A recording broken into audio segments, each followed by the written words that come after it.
मेरे साथ समाजवादी पार्टी के प्रवक्ता विवेक जी जुड़े हैं। विवेक जी, अफजाल अंसारी को 4 साल की सजा, जो सांसद हैं उनकी सदस्यता भी जाएगी, और मुख्तार को 10 साल की सजा। आप लोग का पहला रिएक्शन क्या है? देखिए, इसमें बहुत ज्यादा कुछ बोलने का नहीं है, क्योंकि 16 साल से जो केस चल रहा था उसमें आज जाके फैसला आया है, और माननीय न्यायालय का जो भी फैसला है समाजवादी पार्टी उसका पूरा सम्मान करती है। लेकिन बस हमारा सवाल ये है कि ये पूर्वांचल, गाजीपुर उत्तर प्रदेश के पूर्वांचल में आता है। पूर्वांचल में कई तमाम ऐसे माफिया लोग हैं जो एकदम खुलेआम घूम रहे हैं, जिनके ऊपर 100 से ऊपर केस चल रहे हैं। उनको भी भारतीय जनता पार्टी ने अपने माननीय बनाया हुआ है। वो एमएलसी भी हैं, एमएलए भी हैं, जिला पंचायत के अध्यक्ष भी हैं। तो कहीं ना कहीं हमको ऐसा लगता है कि अगर कार्रवाई हो रही है, कार्रवाई होना अच्छी बात है। समाजवादी पार्टी कभी भी माफिया तंत्र के साथ नहीं रही है और ना रहेगी। मेरा ये मानना है कि और लोग भी जो हैं, जो इस समय विवेक जी, देखिए, आपका काम जो है वो थोड़ा मैंने आसान कर दिया था, क्योंकि अब से थोड़ी देर पहले मेरे साथ यूपी के एक्स डिप्टी सीएम जुड़े थे हमारे साथ। उनसे मैंने सवाल पूछा था कि आजम खान, अतीक अहमद और उसके बाद अफजाल अंसारी क्यों, मुख्तार अंसारी क्यों, बाकी नाम क्यों नहीं, धनंजय सिंह और कई नाम और थे। तो उन्होंने कहा कि ये विपक्ष की साजिश है। हमने विकास दुबे पर भी कार्रवाई करी, राणा का भी एनकाउंटर हुआ, लेकिन सपा जानबूझकर एक एंगल दे देती है। सपा ने कमजोर पैरवी करी थी, इसलिए इतना लंबा समय लगा। हमने पैरवी मजबूत की, इसलिए ये हो गया। कृष्णनंद राय हत्याकांड को जोड़ रहे थे। देखिए, बिल्कुल, देखिए, मैं उनकी बात पे टिप्पणी नहीं कर सकता, क्योंकि वो भारतीय जनता पार्टी के डिप्टी सीएम भी रहे हैं। लेकिन उनकी बात मुझे समझ में नहीं आ रही, क्योंकि देखिए, जो भी ये लोग हैं लगातार ये दशकों से अपना आतंक फैलाए हुए हैं। खुलेआम पुलिस अधीक्षक और डीएम के सामने ये लोग क्रिकेट खेलते हुए नजर आते हैं, जबकि इनके ऊपर भी इनाम घोषित है। तो भारतीय जनता पार्टी का हम विवेक जी, नाम लेकर बोलिए ना सर, आप नाम क्यों लेने से हिचक रहे हैं? मैं बोलता हूँ ब्रिजेश सिंह है, उनके ऊपर 106 केस है, 57 मुकदमे उनके ऊपर हत्या के हैं। विनीत सिंह है, मिर्जापुर के एमएलसी हैं, उन्होंने अपने ड्राइवर तक को वहां का जिला पंचायत का अध्यक्ष बनाया हुआ है। धनंजय सिंह है, सिपाही सिंह है, बादशाह सिंह है, सोनू सिंह है, मोनू सिंह है, अवधराज सिंह पप्पू है। कितने लोगों का मैं आपको नाम लेके बताऊं जो आराम से खुलेआम घूम रहे हैं, उनके ऊपर कोई कार्रवाई नहीं हो रही है। भारतीय जनता पार्टी, और अगर माननीय योगी आदित्यनाथ मेरी इस बात को सुन रहे हैं, जो कि प्रदेश के मुख्यमंत्री हैं, तो भारतीय जनता पार्टी की सरकार से मेरी प्रार्थना है कि इन पर भी कार्रवाई करनी चाहिए, ताकि पूरे उत्तर प्रदेश में कोई प्रश्न चिन्ह ना हो और एक सामान्य जो न्याय है वो सबके लिए एकदम बराबर होना। जी ठीक है सर, आपका बहुत बहुत शुक्रिया। आपने जो सवाल उठाया है वो सवाल कई लोग उठाते रहते हैं, लेकिन फिलहाल यहां पर हम बता दें कि अफजाल अंसारी को पुलिस ने हिरासत में ले लिया है और बांदा जेल से वीडियो कॉन्फ्रेंसिंग के जरिए मुख्तार जुड़े थे, ये बताया जा रहा है। और अब खबर आई है कि अफजाल अंसारी जो पेश हुए थे उन्हें सीधे गाजीपुर जेल भेजा जाएगा। तो अंसारी परिवार जो है उसके ज्यादातर लोग जो हैं या तो फरार हैं या फिर जेल में हैं। ये भी अपने आप में एक नोटिस करने वाली बात है। संतोष, अगर आप हमारे साथ बने हुए हैं तो मुख्तार अंसारी जेल में, पत्नी फरार हैं, अफजाल अंसारी अब जेल जा रहे हैं। इसके अलावा संतोष, अगर आप तक हमारी आवाज पहुंच रही है तो जरा इनके परिवार के बारे में। इनकी बहू भी जेल में है, बेटा भी जेल में है, एक बेटा फरार है। अफजाल अब जेल में जा रहे हैं, मुख्तार पहले से जेल में, पत्नी भी फरार है। देखिए आशुतोष, अतीक अहमद के बाद मुख्तार अंसारी के परिवार का भी वही हाल है। अतीक अहमद और अशरफ की हत्या हो गई, उसके दोनों बेटे जेल में हैं, दो जो अन्य बेटे हैं वो नाबालिग हैं, वो बाल संरक्षण गृह में, पत्नी शाइस्ता फरार है, 50,000 की इनामी है। कुछ इसी तरीके का हाल मुख्तार अंसारी के परिवार का है। मुख्तार अंसारी बांदा जेल में है, भाई अफजाल अंसारी अब गाजीपुर जेल में है, एक बेटा जो अब विधायक है अब्बास अंसारी वो कासगंज जेल में है, वहीं उसकी बहू चित्रकूट जेल में बंद है, और एक बेटा उमर अंसारी उसकी तलाश की जा रही है। उसको तलाश हेट स्पीच के मामले में उसके खिलाफ वारंट जारी है।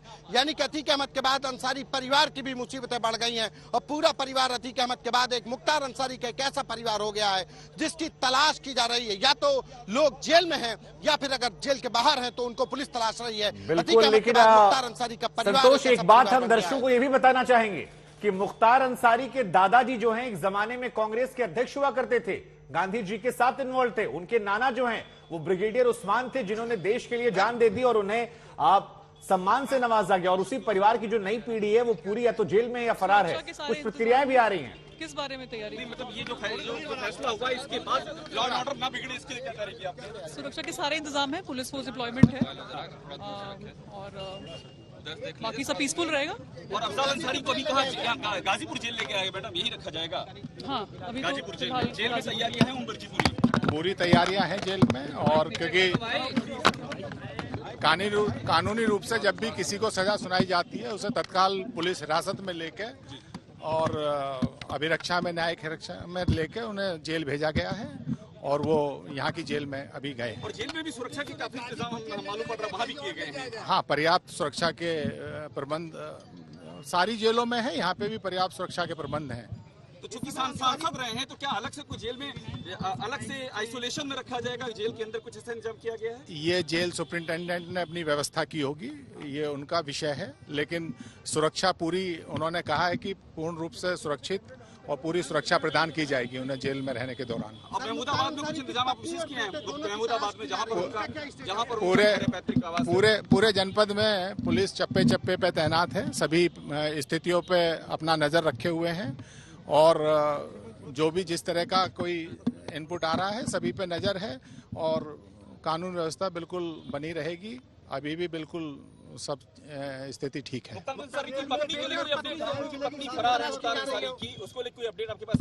नहीं, वो तो यहाँ इनामी है, 50,000 की इनामी है यहाँ पे और पुलिस लगातार तलाश कर रही है। बेटा उमर अंसारी नहीं, उसके बारे में यहाँ पे नहीं है, लेकिन ये सुना है कि शायद मऊ से वो भी वांछित है। मैडम एक सवाल, ये इतनी सारी पुलिस फोर्स यहाँ पे थी, कोई इन्फॉर्मेशन थी कि आपके पास? कोई आपने इतना इंतजाम यहाँ कर रखा था, कोई इंटेलिजेंस थी क्या कि कोई आप समस्या आ सकती है? नहीं, ऐसा कोई भी कोई सूचना नहीं। ये एक साधारण प्रक्रिया है, जब भी एमपी एमएलए कोर्ट में कोई केस की सुनवाई होती है तो हम एहतियात बरतते हैं और प्रॉपर सिक्योरिटी फोर्स लगी रहती है। चलिए, धन्यवाद। सुरक्षा के लिहाज से जेल ट्रांसफर के लिए भी आप लोग कर रहे हैं।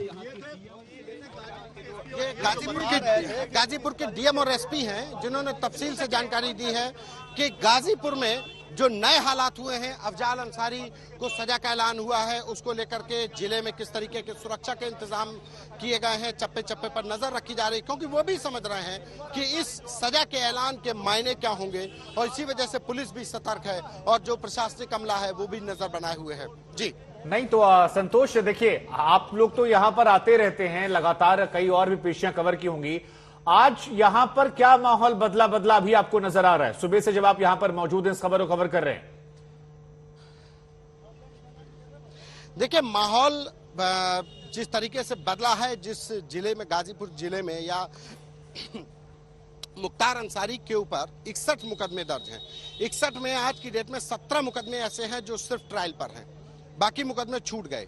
वजह, गवाह हॉस्टाइल हो गए, गवाही नहीं हुई, गवाह मार दिए गए, ये तमाम ऐसी परिस्थितियां हुई। और कृष्णानंद राय हत्याकांड, जिसमें आज गैंगस्टर एक्ट में मुख्तार अंसारी को 10 साल की सजा हुई, उस केस में, जिस केस का आप जिक्र कर रहे थे, जिसको देखने और पढ़ने के बाद सिहरन उठती है कि नवंबर 2005 की वो तारीख जब बीजेपी के सिटिंग विधायक कृष्णानंद राय को गोलियों से भून दिया गया, करीब 450 गोलियां मारी गई, जिसमें से 7 लोगों की जान गई, AK-47 से फायरिंग की गई और घेर करके मार दिया गया, जिसमें मुख्तार अंसारी के साथ साथ अफजाल अंसारी, अतीकुर रहमान बाबू, संजीव जीवा माहेश्वरी, तमाम मुन्ना बजरंगी, तमाम लोग उसमें नामजद किए गए। लेकिन जो लोअर कोर्ट से फैसला आया, लोअर कोर्ट से फैसले में कोई दोषी करार नहीं दिया गया।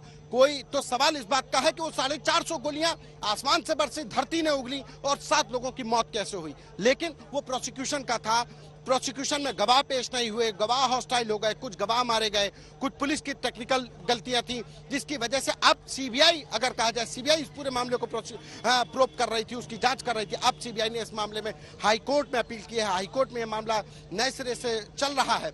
लेकिन जो मूल केस था कृष्णानंद राय हत्याकांड, वो लोअर कोर्ट से बरी हो गया था। आप इससे अंदाजा लगाइए कि किस तरीके का उस समय माहौल रहा होगा। इसी गाजीपुर जेल में मुख्तार अंसारी जब बंद था तो यहाँ के डीएम वहां पे बैडमिंटन खेलने जाते थे। गाजीपुर में उसका, भले ही वो जेल में रहता हो, लेकिन सिक्का चलता था। और ये इस बात की तस्दीक जो कृष्णानंद राय हत्याकांड के बाद जो मुख्तार अंसारी और जो अभय सिंह के बीच की जो कथित ऑडियो आई थी, उस ऑडियो तस्दीक कर रही कि जेल में मोबाइल से इस्तेमाल हो रहा था।